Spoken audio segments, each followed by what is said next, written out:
with a closer look at the news. It's Sunday with Laura Kuenssberg. Morning. Would Labour boost the country's budget? President Biden is on his way, and of course we'll talk about the BBC. It's a packed 60 minutes. Stick with us. Barriers, not just economic barriers. Climate protests on his own platform when Keir Starmer was talking about education and the economy. We do have to fix the fundamentals. We can't carry on just patching up. And protests on the picket line too, as the fight over teachers' pay goes on. No decisions are easy when it comes to bringing inflation down, but we have to do the things that are right for the long-term benefit of the country. Protest at the most genteel location, climate activists at Centre Court. But the biggest shouts right now are about the serious squeeze on the economy. Rate hikes, pricier government borrowing, and the fastest fall in house prices in years. There is plenty of protest at the government's plans. But our main question this morning, what would Labour do instead? The woman who can tell us is Rachel Reeves, who wants to be Labour's next Chancellor. How does the government explain what's gone wrong? Treasury Minister Victoria Atkins joins us too. How much trouble is the BBC in with a star presenter under fire? President Biden will be touching down here in a few hours' time. His climate envoy and friend, John Kerry, is here first. And you know us, it is Sunday, so there will be some stardust. James Norton of Happy Valley and Luke Thompson of Bridgerton on their very different stage partnership, shortly to be on our cinema screens.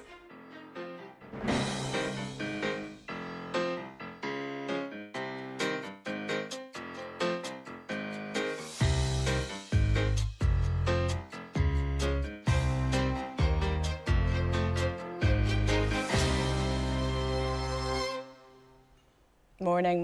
With all of us at the desk for the next hour, David Gauke, who sat in Conservative cabinets for many years, the editor of the Daily Mirror, Alison Phillips, and the former editor of ITN, professor and TV newsman, Stuart Parvis. A very warm welcome to you all. Now, before we come to our panel, let's have a look at what's on the front pages, of course. We'll start with that. And no surprise, this morning, most of them are leading on the story about the BBC. We'll actually hope to look at them in just a few seconds. They're not displaying for now. So let's hear the very latest with the BBC's entertainment correspondent. Oh, they're the newspapers after all. Goodness me, they were slow, but there they are. And they pretty much all lead on the BBC story. The front of the Mail says the BBC is in crisis over a top star sex photos probe. The Sun appears to have more salacious detail. They broke the story first yesterday. And the Mirror says the BBC star partied with bosses after the complaint was made. The broadsheets also go with this story. The Sunday Times again says there is a BBC crisis. And the Sunday Telegraph says the BBC is now under fire over an explicit picture scandal. Let's now speak to Lizo Mzimba, the BBC's entertainment correspondent. What do we actually know this morning, Lizo? Well, these very serious allegations came out in the Sun newspaper over the weekend about someone the newspaper describes as a top BBC star. The newspaper says the well-known name paid more than £35,000 to a young individual in return for that individual sending sexually explicit photographs of themselves, something the newspaper says began when the individual was 17 years old and legally still a child. The presenter in question, we understand, isn't due on air in the near future, but we're not sure and we haven't been able to confirm whether the BBC has formally suspended that presenter or not. The BBC, of course, has some very serious questions to ask in this answer in this matter. The young individual's family say through The Sun that they complained to the BBC back in May, but that the presenter remained on air. The BBC has said that it takes any allegations very seriously and that it attempts to speak to those who've contacted them to get further details. But the BBC pointed out if it gets no reply or receives no further contact, that can limit its ability to progress things, but that doesn't mean inquiries stop. So all of this, of course, has the potential and in all probability is already doing serious damage to the corporation's reputation. Lizo, thanks very much indeed. I mean, Alison, you and other newspaper editors have put this story very prominently. It's clearly very serious for those directly involved, but why do you think it matters to the wider country? I think the BBC as a national public broadcaster, the whole relationship between the BBC and the viewers is based on trust. And if what we're seeing here is a breakdown of trust both between the presenter and this individual, but also between the presenter and their bosses, and also between that whole relationship between viewer and the broadcaster, that has huge implications. And I think news is entirely built on trust. If you don't believe the people who are bringing you the news, that's where so much breaks down. That's where you get the breakdown in democracy. We are, though, being very clear. We're not speculating at all about this identity of the person involved here. The BBC is a huge organisation that does all sorts of different things. But, Stuart, this is your world. You're, I think, still on the board of Channel 4. You've advised lots of different broadcasters after a long career at ITN. What do you think the risks are here for the BBC more broadly? I've just finished my stint on the Channel 4 board, but indeed I was there for 7 years, so that sounds fair. Well, I think there are two issues which arise out of what Alison said about how does trust apply here. One is, can you trust the BBC to follow up on allegations? So you've got The Sun this morning on an inside page. Here are the 8 questions that we asked the BBC, and they wouldn't answer any of them. And some of them are quite basic questions. And then you've got the political angle, which is, can you expect the BBC to be honest with people about what they find? And, I mean, we don't know whether this person works in news or somewhere else, so we can't be assuming that they work in news. But we have to say that the BBC has worked incredibly hard in recent times on trying to reinforce its position as the nation's broadcaster of trust. This does not help. And if you were in BBC right now, what would you be doing? How would you be trying to manage what the newspapers all say is a crisis, and many people would agree it is already? Well, I think, first of all, you have to gather around you people who know what they're doing and people you trust yourselves. You need human resources, you need lawyers, you need communications people, you need the bosses of the person who's under scrutiny. And you've got to remember that every single email you send each other is going to be the subject of review and is going to be public at some point. So the pressure on the top of the BBC at this moment is enormous. First of all, to respond on the day, but also to be aware of the long-term issues that will come. And we're going to talk about that more later. But David, we're about to talk to Rachel Reeves. You were a Treasury Minister at a very difficult time after the credit crunch. Quickly, is what they're facing now in the Treasury and in the Labour Party worse or easier than what you had to deal with? It's pretty difficult, let's put it that way. Whoever is going to be in power after the next general election is going to face real pressures on public spending. It's going to face borrowing levels which are uncomfortably high. We've got tax rates higher than we've had for 70 years. That's a sort of combination of factors that is going to be really, really tough. And a sort of sense that we're not delivering economic growth. So pretty grisly. Well, we'll talk about both of those issues in more detail later on in the show. We know through your emails and messages, you tell us every week how hard things are just when it comes to making ends meet. For many months, polls suggest the public doesn't have that much faith in how the government is handling the economy. But what would Labour really do differently, given it shares the desire not to let the nation's debt get out of hand? Well, Rachel Reeves is the woman who wants to knock on the door of number 11 and walk through it at the next general election. She's the Shadow Chancellor. Great to have you with us as always. First of all, on this issue of the BBC, what should the BBC do this morning? Well, I do feel that I often come on this programme and we always start with another crisis at the BBC. And the BBC do need to speed up their processes. It looks like that these issues were raised in May and we're now in July and the presenter stayed on air. That's not good enough. So the BBC need to get their house in order and give greater clarity now to what on earth has gone on in this case and what they're doing to try and put it right. OK, well, let's talk about the job that you want to do. This morning you are talking about housing. If you become Chancellor, will you spend taxpayers' money on building houses?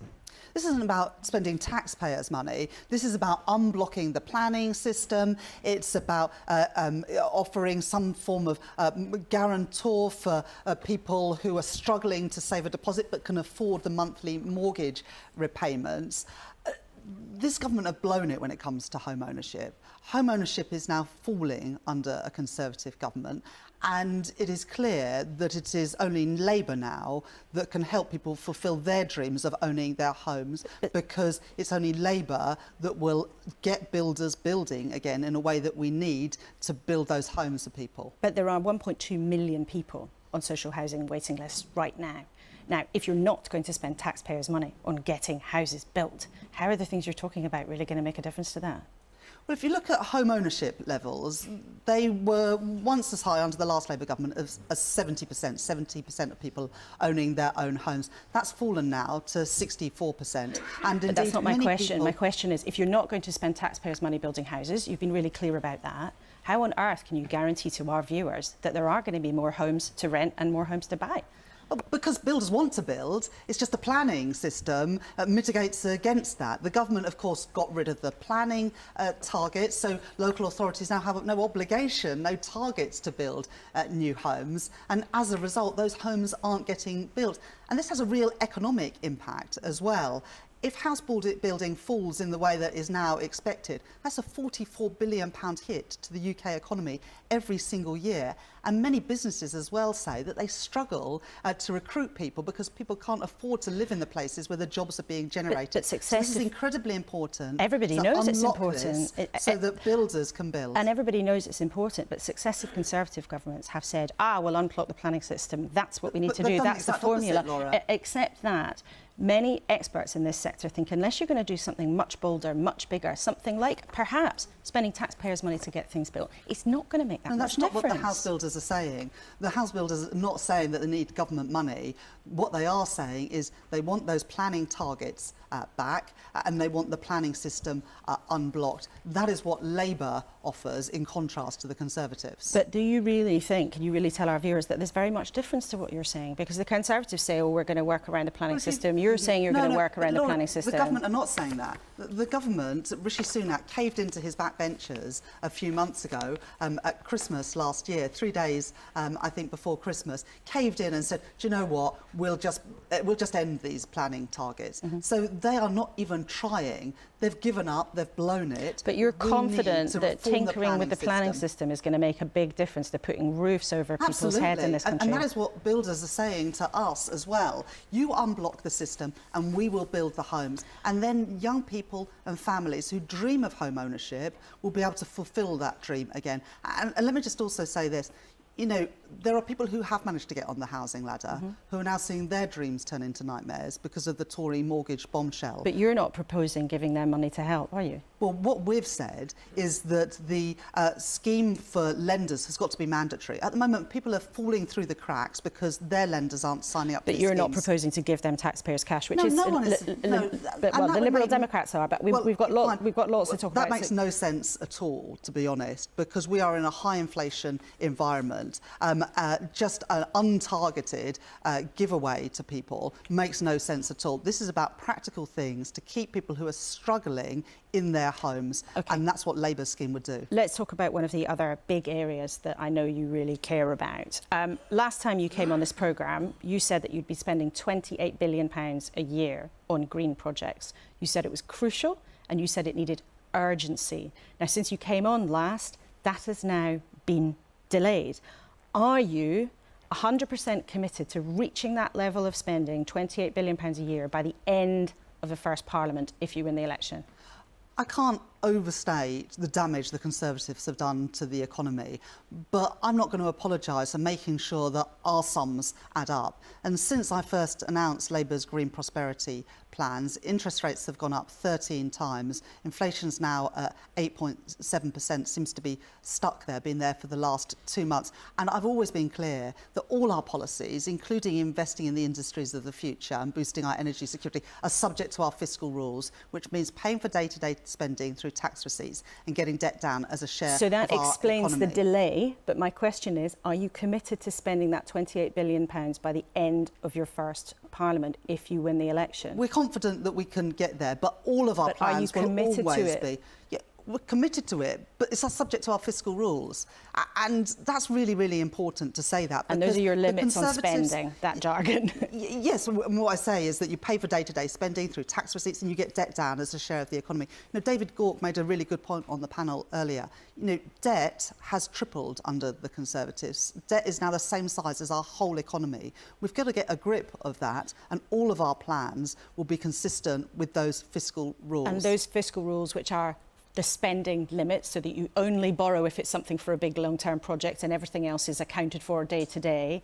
That is very clearly, from what you've just said, at the absolute top of your list. All of and our plans, other things will have to wait. All of our plans will be built on a rock of economic and fiscal responsibility. Labour will not play fast and loose with the public finances, because the people who pay the price for that are people who own their own homes, who wish to own their own homes, people running small businesses who have been terribly affected by the turbulence in the economy, the increases in mortgage rates, the increases in prices in the shops. We will never put family finances at risk in the way the Conservatives But that does mean, have. by implication, that your £28 billion target, which I know you care about very deeply, that could still be vulnerable, that could be ditched if the numbers don't work. If we look at the numbers in the most recent government forecasts, we can get to that total investment of £28 billion a year. The government, of course, are spending but you're money not themselves. Committing to it. Well, everything will be subject to the fiscal rules, Okay, but the and numbers you've that we made that see really clear, currently, yeah. the numbers we see currently, I'm confident that we can get there. But the fiscal rules are non-negotiable. I will never play fast and loose with the public finances. What's interesting about this is that the last time we had a government that said fiscal rules, spending limits were at the top of the list, the way they dealt with that was to introduce austerity. And by your analysis, you've written, austerity starved the economy of the investment it needs to grow. Austerity failed. But listening to you today, if spending limits, those fiscal rules at the top of your list, by your logic, you might make the same mistake again. No, this is nothing like what the Conservatives did. It's why, for example, the borrowing to invest is different from borrowing to pay for day-to-day spending. Investing in assets that can grow our economy, it is essential if we want to break out of this doom loop of low growth, high taxes. But you've just and said you'll high, only do that if inflation. you can afford to. Well, And isn't it the case?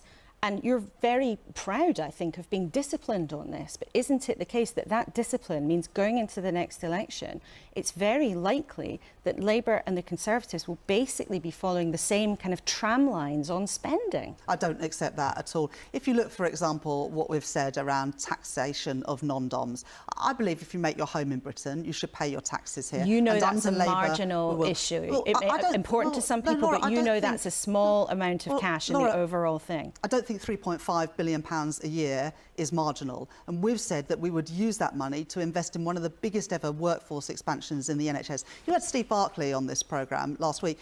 He said that he had an NHS workforce plan, but he had no idea how it was going to be funded. Labour do. We would fund it through that non-dom tax status being revoked. That is a tax loophole that has existed for 200 years. Labour would close it to invest in our public services. That's the difference between Labour and Conservatives. I explain how our sums add up, and I close loopholes if they don't work for working people and use them for the priorities that we see, the priorities for this country. And just yes or no, are you disputing then a suggestion, a report in the Sunday Times this morning that basically your spending plans are on the same track as Conservatives? You dispute that? Well, they're not on the same track. I've just given you one example, but there are others as well. But I am absolutely committed to fiscal discipline, and I have no desire to see the tax burden on working people increase. In fact, I would like the tax burden on working people to be lower, but it all has to be built on that rock of economic and fiscal stability, because if you put that at peril, then you see what's happened in our economy these last few months with sky-high interest rates and inflation that is very difficult to get under control. The election may still be a long time away, a lifetime in political sense, but Labour has been in the polls way ahead for many, many months. And it's interesting, some recent surveys have suggested that you're starting to get the kind of recognition as somebody who is very likely to be the next Chancellor. You've built your argument this morning on being very tough on spending, very strict, but do you think you'll be a radical Chancellor? Is that what you would want to be? I want to be the Chancellor that grows the economy and gives this country its hope and its future back. I go around the country and I see huge potential. You know, businesses with great ideas, universities with fantastic young people with ideas to start new businesses and grow their businesses, families and young people who are excited about the future.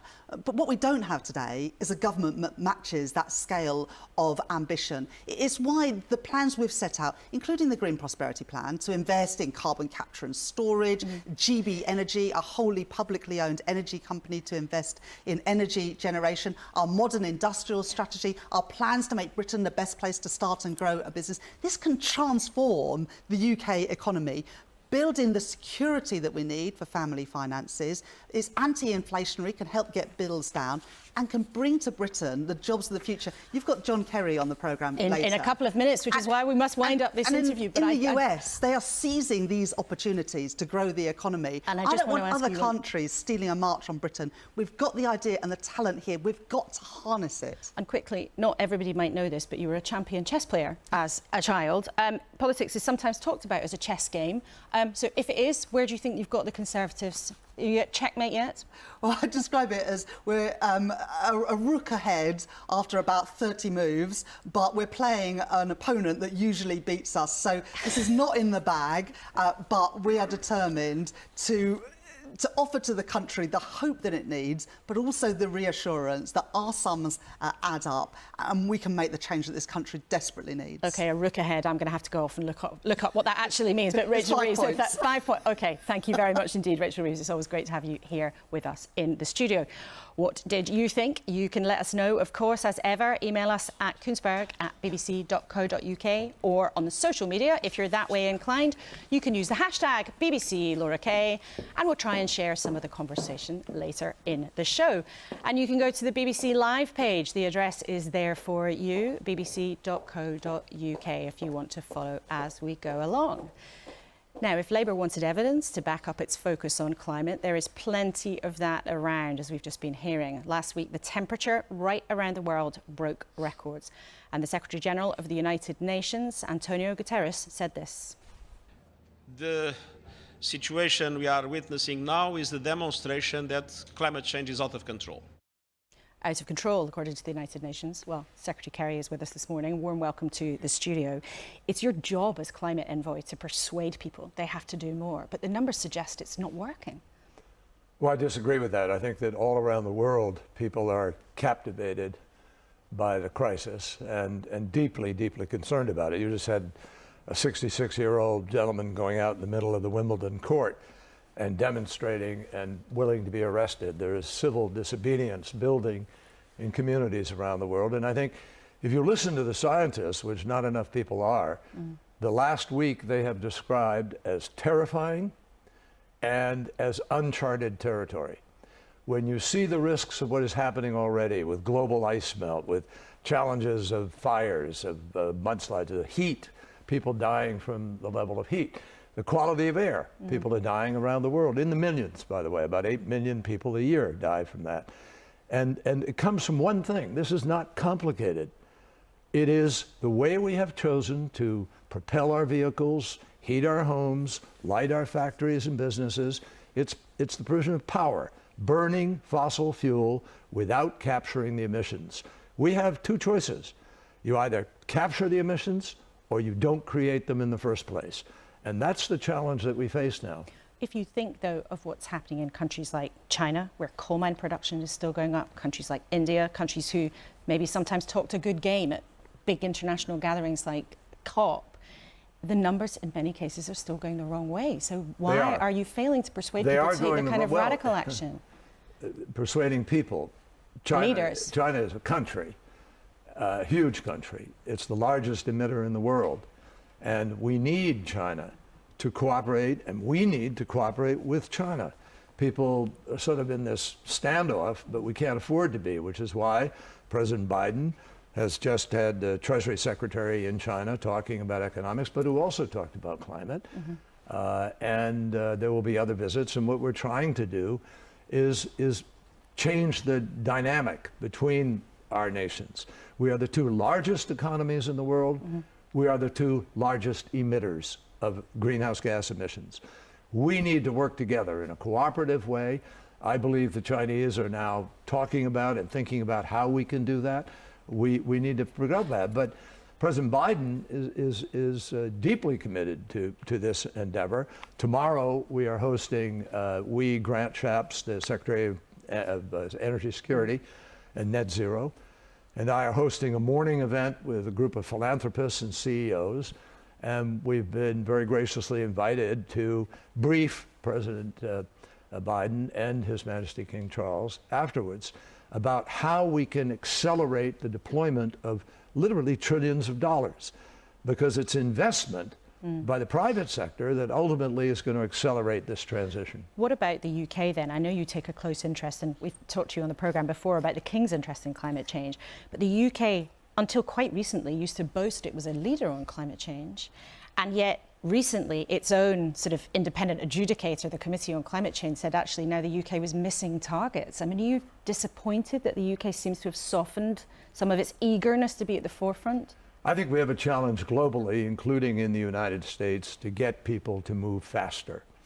And we are doing, President Biden's trying everything possible, including the Inflation Reduction Act, which has raised some hackles in Europe and various places.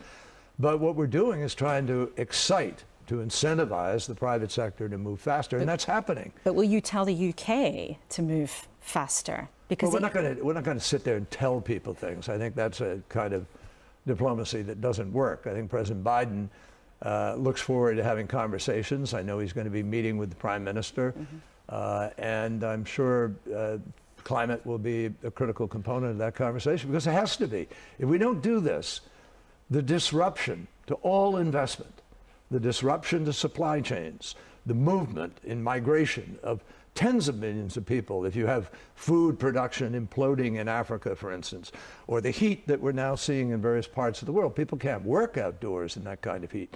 And we're seeing already in every aspect of life, it is now being affected by the climate crisis. But again, I say, this is not something where everybody has to go, oh my God, I don't want to do this because it's scary as hell and because we're not going to live the way we did. No, we will have a better quality of life. If you clean up the air, there'll be less people getting cancer, less people with emphysema or heart disease being affected. You'll have incredible health benefits. You will have food production and security benefits. You will have obviously the quality of air and climate, but equally importantly, our economies will flourish. We're seeing unbelievable growth in jobs, unbelievable movement in the job market, moving towards these new jobs. The fastest growing job in America a few years ago was wind turbine technician. Third fastest, solar panel distributor. So there is a lot moving. One area though where we've all seen the importance of energy and energy prices, of course, is what's been happening in Ukraine. And this week, President Biden announced that the US would send cluster bombs to Ukraine to help them in that conflict. Now, as a former Secretary of State, you'd express concern about the impact that those weapons can have on civilians and indiscriminate killing of women and children. Aren't you worried about their use in this conflict? Well, I think everybody's always going to be worried about how something is used, and I know the President has described this as a very difficult decision, and he's putting constraints on how that can be used. But that's not my bailiwick right now. I'm trying to build consensus around climate, and I'm not getting involved in the various foreign policy and political issues of the day, sometimes as frustrating as that might be. Do you wish you could say something on it? No, I'm very comfortable focusing on something that is as threatening and as large a security threat. I just came from Vienna, where I spoke at the OSCE, the European Security Group, 57 countries. And there's a genuine focus on climate as a security issue in every respect: health, food, economies, national security. And it really touches everything across all of those everything. Issues. Secretary Kerry, it's a privilege to have you here in the studio. It'll be interesting to see what happens when President Biden arrives in a few hours' time. Thank you to you for fitting us in before that visit. You can, of course, follow the President's visit to the UK across the BBC. But let's go back to our panel and find out what they made of all of that. That's been a busy 20 minutes or so. David, firstly to you. So Rachel there was making the case that Labour will be different, but some of the things she said about fiscal discipline, I have to say, do remind me of the kinds of things that you and your colleagues in the Treasury used to say, 10 years ago. I'm sure she wouldn't thank me for saying that, but that kind of pride that she has in talking about discipline. Yeah, very true. And there is a bit of a contradiction there. There's no getting away from it. I think she is right, both in terms of policy terms and the politics, to send a clear signal that a Labour government with her as Chancellor would be cautious on public spending. The Conservatives always want to attack Labour for being profligate, for being prepared to run up more borrowing. And so she's trying to address that vulnerability, and she's made huge progress politically in doing that. But you're still left with the question, well, how are things going to be different, and how are they going to get the economy to grow? She's placing a lot of weight on planning reform, and I think my former colleagues in the Conservatives have given them an opportunity there because they've dropped the national targets. But there's not that much else coming from Labour explaining why things are going to be much better. And Alison, for Mirror readers who tend to be Labour voters, not always, but they tend to be on the left, do you think they'll have heard things there that will excite them, make them want to go to the ballot box?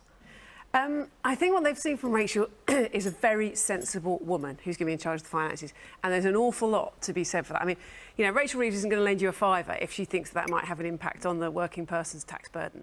So everyone knows where they stand, and that is kind of an important plank to get down there.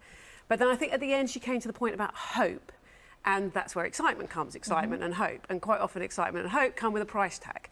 So even when you were trying to push her on the green commitments, will we see them towards the end of Parliament? There's a big price tag on those. And I think what you've just got to hope, the Labour have got to hope, is that people are going to be patient for a couple of years when they get things back in order, and then we start to see the fruits of the hope and the excitement. But it's interesting, doesn't it? It casts a sort of certain canvas for the next election, and of course, look, everything could change, but it doesn't look like we're going to be in some kind of traditional fight where one party is saying, we'll spend all of this on this and milk and honey will flow out of the taps, and the other party is saying, oh no, that's terrible, they'll waste it all. It might be quite a sort of constrained affair. I think both sides quite defensive, partly because that's where the sort of economic conditions are, that's the situation.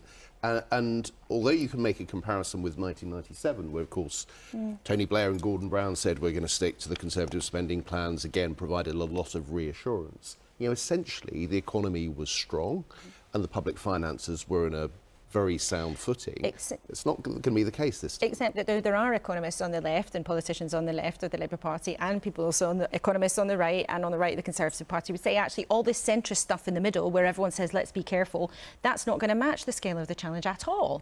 Yeah, well, I think the centrist answer might be, one of the impediments that the UK economy has is that it's much harder to trade with our biggest market than was the case until very recently.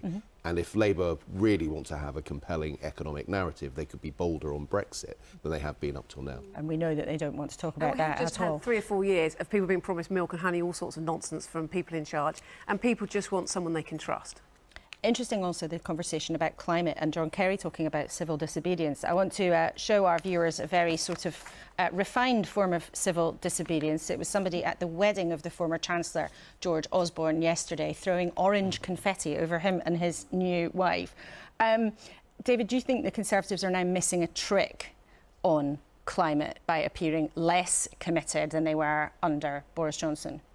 I think there has been a bit of a shift there, and not necessarily in a good way either.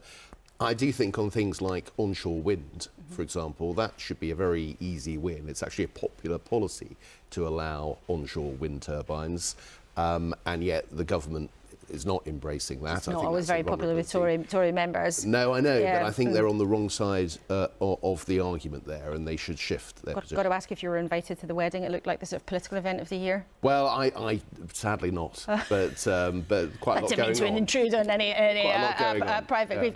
Stuart, let's talk then about the BBC. Now, Rachel Reeves said, basically, get on with it. Why is it taking so long? That is the basic question. So we know that the parent of the teenager contacted the BBC, she says, in May the 19th. Now, The Sun says this morning that the BBC investigator met this parent on Friday evening, and documents were handed over. That is if that is true, and if that is the first occasion, that's a very long time to have sat down. Because if you think about it in the detail, if this money was being transferred from this presenter's bank account to this young person, as is being suggested, you go straight to the bank account, don't you? I mean, that should not take too long. So we want to know what was the BBC's appetite for getting to the truth, and what were the specifics for getting to the truth. And we will no doubt have political debate building around this, and some MPs have been on social media giving their views. Priti Patel, the prominent Conservative and former Home Secretary, said the BBC response has been derisory. The BBC has become a faceless and unaccountable organisation. The former Culture Secretary, Nadine Dorries, has said that there should be no place to hide for broadcasters who attempt to cover up this sort of behaviour. And Caroline Dinenage, who is now the chair of the Culture Committee in Parliament, she's given a statement and said it's vital the TV companies have in place the right system. There's pressure on the BBC now to answer some questions. Stuart, in the sort of, I suppose, the panoply of crises, I mean, as Rachel said, she quite often gets asked questions about the BBC in crisis. Yeah. At this early stage, do you have a sense of how messy this could get? Well, personally, I think the criticisms you raised there were unjustified at this point, because actually the BBC has not explained itself. Well, the question is, why hasn't the BBC explained itself? One, because it's worried about the legal issues of any kind of detail which might point to identity or any other potential offence, and it's trying to get through the process. The problem is, it looks evasive. It doesn't look, in the jargon of the hour, transparent. So the statement they issued yesterday, to me, was almost pointing to the parent as the problem. It was sort of implying that the parent had not actually told them what they needed to know. And the answer was, well, how quickly did you respond? Now, cast your mind back to 2012, the Jimmy Savile affair. 2016, the Dame Janet Smith review listed 5 failings and said the BBC must improve on when these kind of allegations are made. I'd be intrigued to know, when all this has died down, whether the BBC has followed the things it said it would do back in 2016. Alison, briefly. Well, I think when a complaint like this comes in, the first starting point is this has got to be dealt with immediately, and this is going to become public at some point. So what are we going to do to get on the front foot of it? The idea that, you know, oh, we tried to engage with the family and we didn't hear anymore is really poor. You've got to be every single moment of every single day you are trying to create a case to find out what's going on.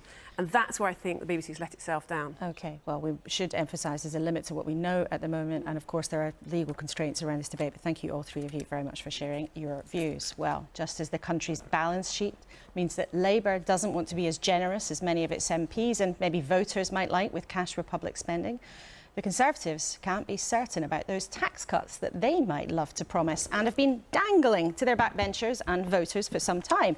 Yesterday, in fact, the Chancellor, Jeremy Hunt, more or less said, well, you can forget it, at least in the medium term. One of his team is Victoria Atkins, and she's with us this morning for the first time. Welcome to you, Minister. First of all, the story dominating today is the BBC. Briefly, what do you think the BBC should do? Well, look, these are very, very serious allegations, and the BBC needs to act swiftly. It needs to follow its procedures that it says it has in place. But I'm a former Minister for Safeguarding, and I worked for 20 years in the criminal justice system. And so in all of this and in our conversations about it, we have to remember that there is a person, a young person at the centre of this, who will be feeling all sorts of emotions and will be feeling possibly very, very distressed. So we do need, please, to keep that person in our minds as we discuss this. And everyone should take care in these discussions, of course. Let's then talk about your job as Financial Secretary to the Treasury. Now, we know the government is committed to keeping a lid on pay. The government has said because of that, it should adhere to the recommendations of independent pay bodies whose job it is to set the pay. If they recommend increasing pay for public sector workers by 6%, as we expect, will workers get it? Well, the recommendations have been received, and of course we're looking through them very carefully, and we will announce our decision in due course. But this is against the backdrop, as you've already been talking about in today's programme, of the very, very strong inflationary currents we have around us. The number one enemy for us all is inflation. It is hurting all of us, but particularly the poorest in society, and that's why the Prime Minister has it as his number one priority to tackle inflation, because that way we will all feel the benefit of our wage packets in the future. Except when you look at what the pay review bodies themselves say about inflation, they say public sector wages are so far behind the private sector, there is little risk of the government setting a precedent for more inflationary pay rises. So the pay review bodies themselves say that's not an argument here. So I ask you again, if the independent bodies set 6%, will workers get 6%? Well, I haven't seen the reports. As I say, they're being considered at the moment. But on the wider issue of the jobs market, one of the reasons, one of the pressures that we have causing this very sticky inflation is precisely because we have such high employment rates. After 13 years of government, we are delighted that we have so many people in work, earning a salary, and all the benefits that being employed means. But what that does mean is that it has an impact on our inflation. And so this is why we are having to be so very careful to get a grip on inflation, because that will help everyone across the country, both in the private and the public sector. The independent pay review bodies have said that actually inflation is not affected by public sector pay increases because pay is so far behind. And as a principle here, I mean, Rishi Sunak himself, I think we can show viewers this quote, says the government was reasonable and being fair, accepted the recommendations in full. Oliver Dowden, who's the Deputy Prime Minister, who says, we want to take the politics out of this. We have an independent process and we should adhere to that. And you yourself said in the Houses of Parliament, pay for most frontline workforces is set through an independent pay review body process. Now, listening to you this morning, it sounds like actually you're ready to junk that process. Not at all. What I'm saying is I'm not involved. I'm the Minister responsible for tax. I'm not involved in considerations about the pay review body recommendations. But you're the Financial Secretary to the Treasury. You must have a view on whether or not it's worth ditching that principle because the economy is in such difficulty. That may be your view, but if that is your view, I think our viewers would like to hear it. So, as I say, I'm not involved in those discussions at the moment, and therefore it would be quite wrong for me, actually, to speculate as to what is going on with those discussions. You're quite happy to talk about it in the House of Commons not so long ago. But I would just point out, we're in this situation that happens. I find myself on media rounds where I'm quite rightly and understandably being asked questions about a process that is in the middle of being conducted.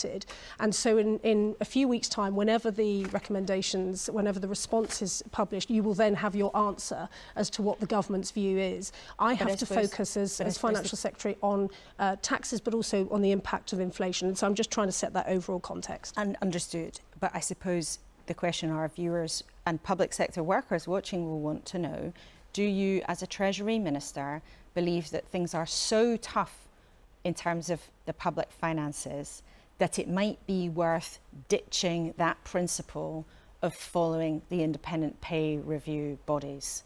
That's a question on principle. That's not me asking you to divulge all sorts of secret things. So we really value the fact, we value the bodies, we have got their report, we are looking into it, and the results will be announced soon. But do you have a view on whether it's time to ditch that principle? Maybe it's completely unaffordable, and you could say that to our viewers, and people might either understand or get angry. I can't really I can't comment on something I do not know, and I'm not saying this because I'm trying to be awkward or avoid a question. I am not involved. Quite rightly, I'm not involved in that process because my responsibilities are collection of tax.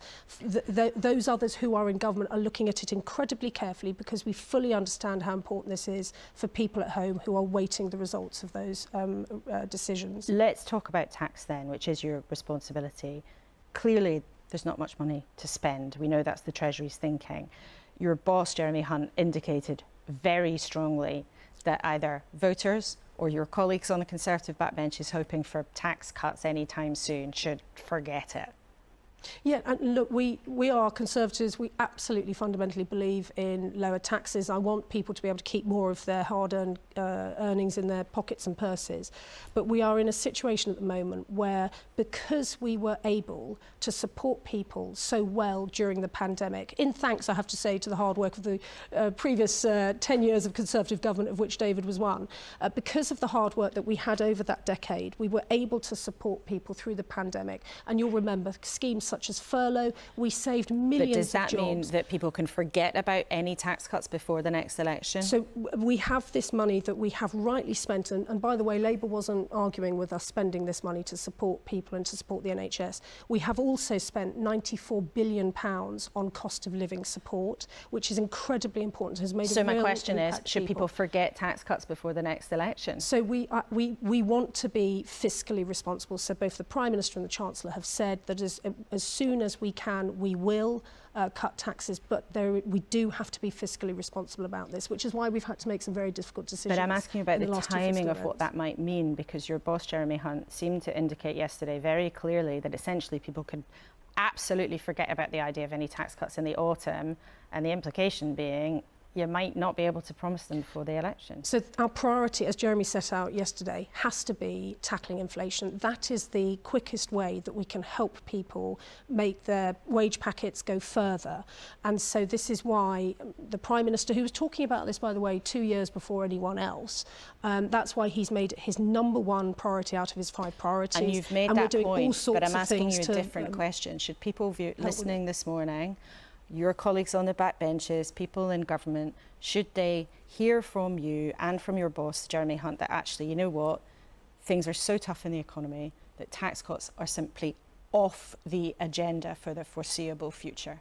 So as Jeremy, the Chancellor, said yesterday, we are having to tackle inflation. That has to be our priority. We do not have the headroom at the moment to look at tax cuts, but as soon as we can, as soon as we have taken the measures that we are taking to reduce inflation, then we will be able to start having those conversations. But would you say there's any chance of that happening this autumn now? I'm reminded of the fact that in the autumn we introduced the energy price guarantee, which not only helped people immediately with their energy bills, it's also cut 2 percentage points off inflation. And when we talk about, as we have done, about the pressures on the jobs market because we have so many people in work, we unlocked through the spring budget all sorts of ways to help get people back into the workforce, including the transformational childcare package. And we are also doing everything we can to keep people in the jobs sector, which is why we made those pension changes. So that we are doing very, very practical things to try to improve the situation. But the only way we will do this is by being fiscally responsible, and certainly not by borrowing £28 billion like Labour has suggested. OK, all right. Victoria Atkins, great to have you in the studio with us for the first time. Hope to see you again soon. Thank you very much indeed for coming in. Well, you might think that's more than enough politics for one morning. Not if you're me, of course, but you can always go to iPlayer for more. But for something completely different, you might have the book A Little Life on your shelf. It's one of the most controversial bestsellers of recent years. Or maybe there's a higher chance that you've watched the actors James Norton in Happy Valley or Luke Thompson in Bridgerton. But right now you can see them together on stage in a theatre version of that book, A Little Life. It has a hardcore subject matter, abuse, recovery and redemption. And the performance has had some pretty intense reactions too. Audience members have passed out, and the star's nudity has gone viral after a spectator took a secret photo during the play and posted it online. Well, yesterday I talked to both of the actors, and James Norton opened up about his relationship with the troubled main character he plays, called Jude. He's a man who in his early years experiences extreme trauma and abuse, and then starts a journey of rehabilitation and healing. And very quickly he meets these young men who become his sort of very close friends, and not to give anything away, but Willem and Jude have a very particular relationship which grows into something much deeper. And these people come round and they sort of love him out of his pain. And so it really is a story about healing and a redemptive love.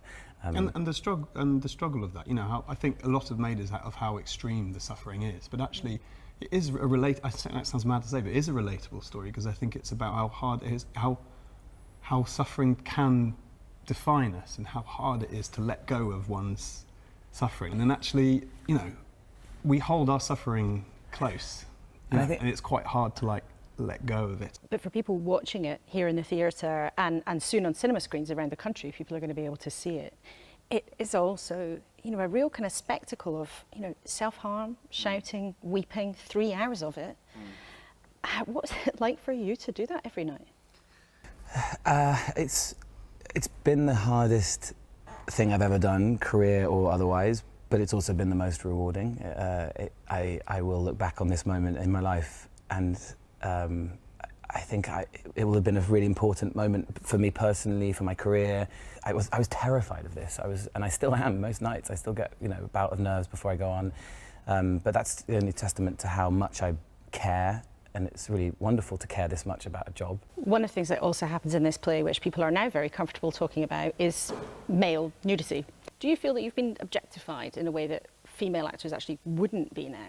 Obviously, there was one unfortunate moment when I was objectified, and the photos were taken and it was put in the tabloid press.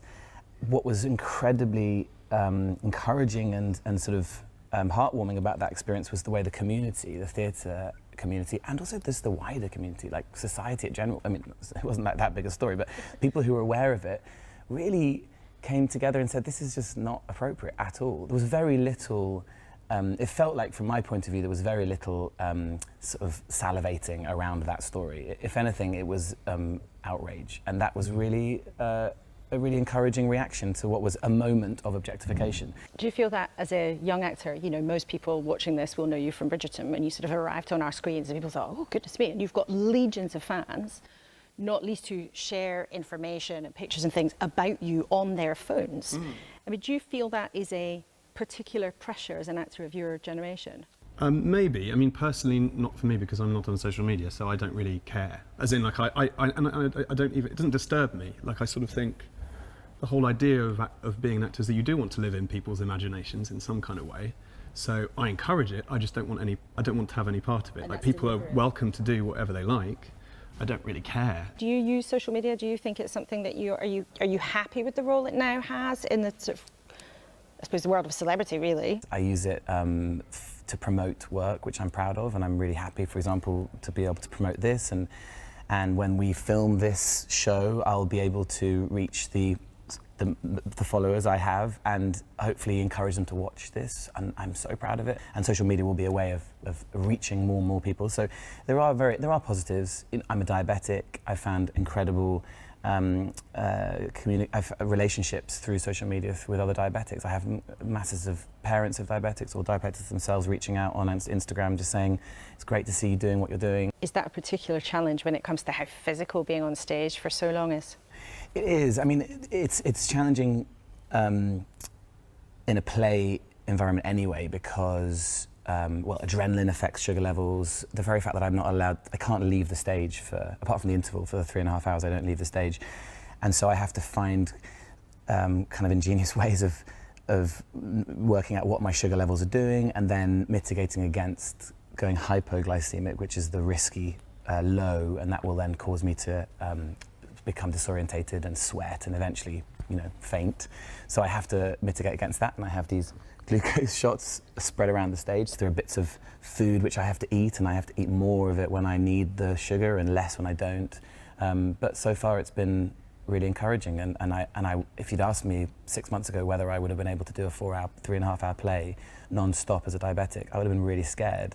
And I'm so proud that I've proved to myself and to other type 1 diabetics that I'm able to do that. I'm sure that'll mean a lot of people hearing you say that. And I know we have to finish now, but I want to just ask you both, when you get to the end of this run, I think there's another 4 weeks, what will you remember from this extraordinary production? Might there be a little bit of relief? So there will be a bit of relief. I was saying to you yesterday, I think I'll miss sharing a stage with him. Yeah, same. It's really, we have something very special up there. Yeah. It's very unique, and I think, yeah, something magic happens every night. I've never been a part of a play or a production, film or theatre, where every single night some moment of alchemy happens, and we experience it together, and the rest of the company experience it, and the audience experience it. And, you know, without being conceited at all, the fact that every single person in this auditorium stands at the end in the curtain call and cheers, I've never experienced anything like it. Every single night you see people just covered in tears. I will miss that, but I will also look forward to a little bit of a holiday, because it's been tough. Well, maybe you can work together again on something else. Maybe James Bond and Q. Which is You can have them, it's not my bag. Thank you so much for speaking to us today. Thank you. Thanks very much. He was a bit coy about that, wasn't he? And that stage version of A Little Life will be in a cinema near you across the UK from the 28th of September. Now, cast your minds back to the beginning of the programme, and making ends meet as a country is top of the list right now.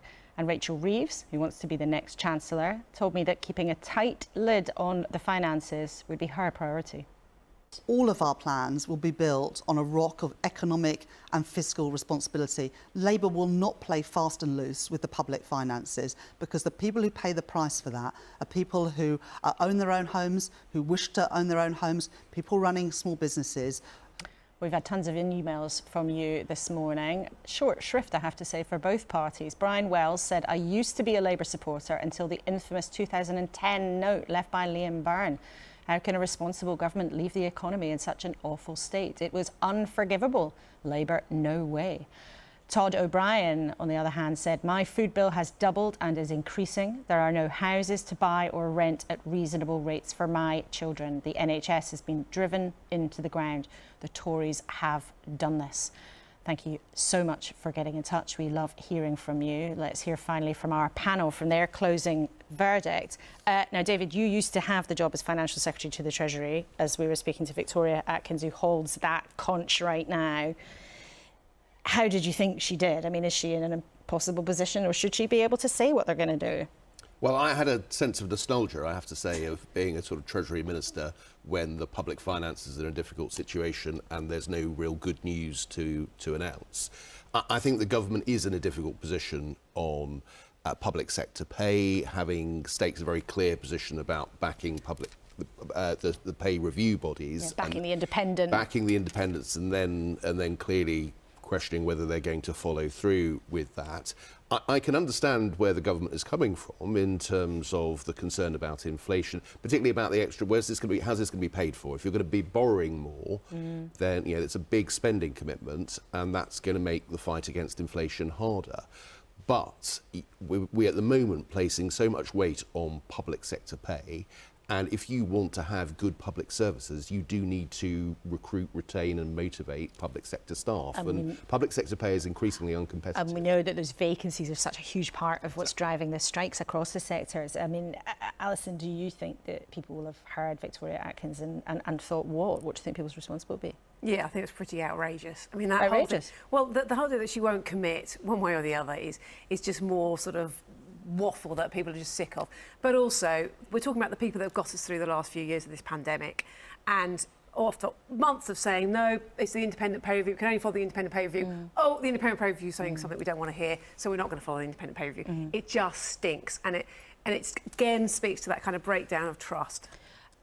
Finally, James Norton was quite coy there when I tried to tease him and have a bit of a gag about whether or not he might be the next Bond. Stuart, who would your dream Bond be?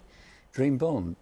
Well, he presumably said he needs to be macho, needs to get into trouble occasionally, but also get the nation out of trouble. So Ben Stokes. Oh, Ben Stokes. There we go. Alison, quickly, your dream Bond. I wondered whether Boris Johnson's out of job. He keeps running. Is he trying to get in shape for it, perhaps? Goodness me, there's a thought.